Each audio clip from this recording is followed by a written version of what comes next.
తెలంగాణ ముఖ్యమంత్రి రేవంత్ రెడ్డి మాట ఎక్కడా కూడా చెల్లకపోవడంతో రేవంత్ రాజీ అస్త్రంకొచ్చినట్టు తెలుస్తుంది. మంత్రివర్గ విస్తరణ విషయంలో తన మాట చెల్లుబాటు కాదని సీఎం రేవంత్ రెడ్డికి అర్థమై అధిష్టానానికి సరెండర్ అయినట్టు కాంగ్రెస్ పార్టీలో చర్చ మొదలైంది. ఇన్నాళ్ళు తాను చెప్పిన వారికే పదవులు ఇవ్వాలని పట్టుబట్టిన రేవంత్ ఇప్పుడు అధిష్టానం నిర్ణయం తనకు శిరోధార్యం అంటూ రాజీ అస్త్రం సంధించినట్టు తెలుస్తుంది. సుదర్శన్ రెడ్డికి పదవిస్తే మిగిలిన బెర్తులు మీ ఇష్టం.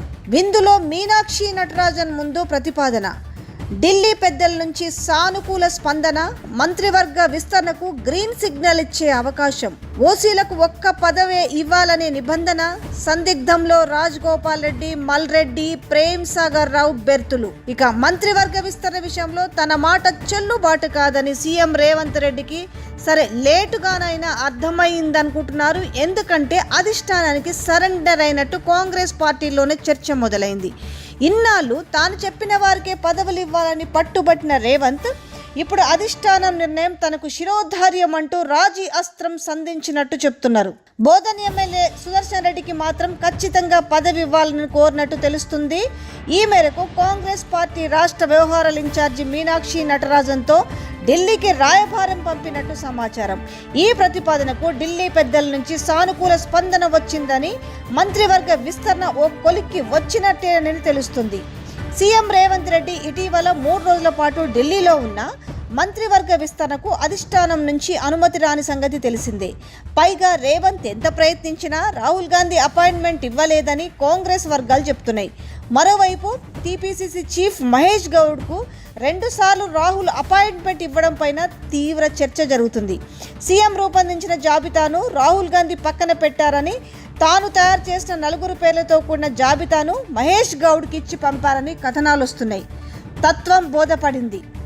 విందు యంత్రాంగం, విందు మంత్రాంగం, ఢిల్లీలో జరిగిన పరిణామాలతో సీఎం రేవంత్ రెడ్డికి తత్వం బోధపడిందని, క్షవరం అయితే కానీ వివరం తెలియదన్నట్టుగా కాంగ్రెస్ వర్గాలు చెప్తున్నాయి. తన నిర్ణయాల పట్ల అధిష్టానం పూర్తి వ్యతిరేకత ఉందని సీఎంకు అర్థమైందని నేతలు చర్చించుకుంటున్నారు. మరోవైపు ఎమ్మెల్యేలు విశ్వాసం కోల్పోతున్నారని ఇంటెలిజెన్స్ వర్గాలు హెచ్చరించినట్టు ప్రచారం జరుగుతున్నది.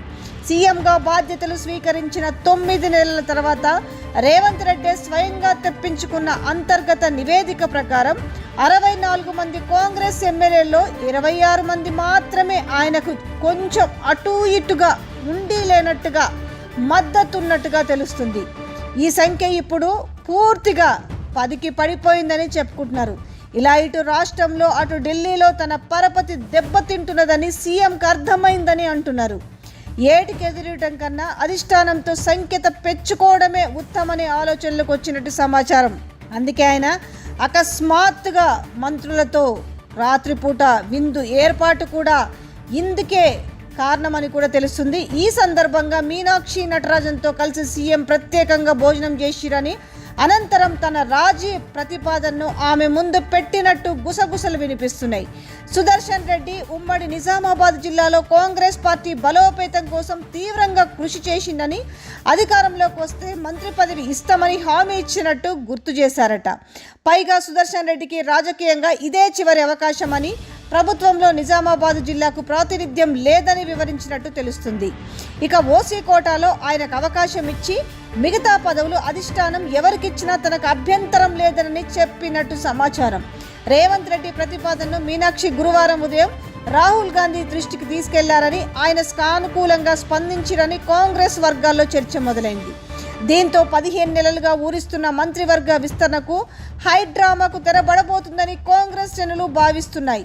జూన్ మొదటి వారంలో మంత్రివర్గ విస్తరణ ఉంటుందని కూడా చెప్పుకుంటున్నారు. అయితే ఇక్కడ వ్యవహారం అంతా ఒకే దెబ్బకు 3 పిట్టలన్న పరిస్థితిగా కనిపిస్తుంది. సీఎం రేవంత్ రెడ్డి వ్యూహాత్మకంగానే సుదర్శన్ రెడ్డి మంత్రి పదవి కోసం పట్టుబడుతున్నాడని పార్టీ వర్గాల్లో చర్చ జరుగుతుంది. అధిష్టానం ఇచ్చిన జాబితా ప్రకారం కోమటిరెడ్డి, రాజగోపాల్ రెడ్డి, మల్రెడ్డి రంగారెడ్డిలో ఎవరికో ఒకరికి పదవి ఇవ్వాలని ప్రతిపాదించారని, వెలమ సామాజిక వర్గం నుంచి ప్రేమ్ సాగర్ రావు కూడా పోటీలో ఉన్నారని కొన్నాళ్ళుగా ప్రచారం జరుగుతుంది.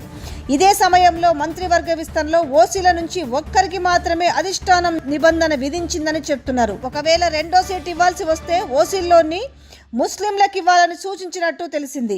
ఓసీ కోటా సీటు కోసం 4 పోటీలో ఉన్న నేపథ్యంలో తన సన్నిహితుడికి ఎలాగైనా పదవి ఇప్పించాలని సీఎం గట్టిగా నిర్ణయించుకున్నట్టు చెప్తున్నారు. ఈ నేపథ్యంలో అధిష్టానానికి రాజీ అస్త్రం ప్రయోగించారని చర్చించుకుంటున్నారు. తద్వారా మిగతా 3 ఓసీ సామాజిక వర్గం నేతల భవిష్యత్తు దాదాపు సందిగ్ధంలో పడ్డట్టేనని ప్రచారం జరుగుతుంది. మరి ఇక్కడ ఓసీలో ఒకరికి సుదర్శన్ రెడ్డికి ఇస్తే మిగతాది రాజగోపాల్ రెడ్డి పరిస్థితి ఏంటని కూడా ఆలోచిస్తున్నారట.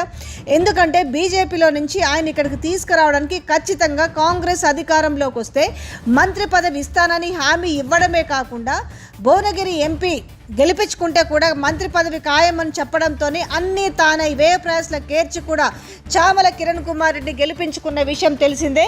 మరి ఇక్కడ ఓసీ సామాజికంలో ఒక్కరికి మాత్రమే సుదర్శన్ రెడ్డికి మంత్రి పదవి ఇస్తే మరి రాజగోపాల్ రెడ్డి పరిస్థితి ఏంటని కూడా ఆలోచిస్తున్నారు. అయితే ఇక్కడ రాజగోపాల్ రెడ్డికి చెక్ పెట్టే విధంగా సీఎం రేవంత్ రెడ్డి ప్రయత్నిస్తున్నట్టు తెలుస్తుంది. ఎందుకంటే ఆయనకు రాజీ అస్త్రం సంధించారు.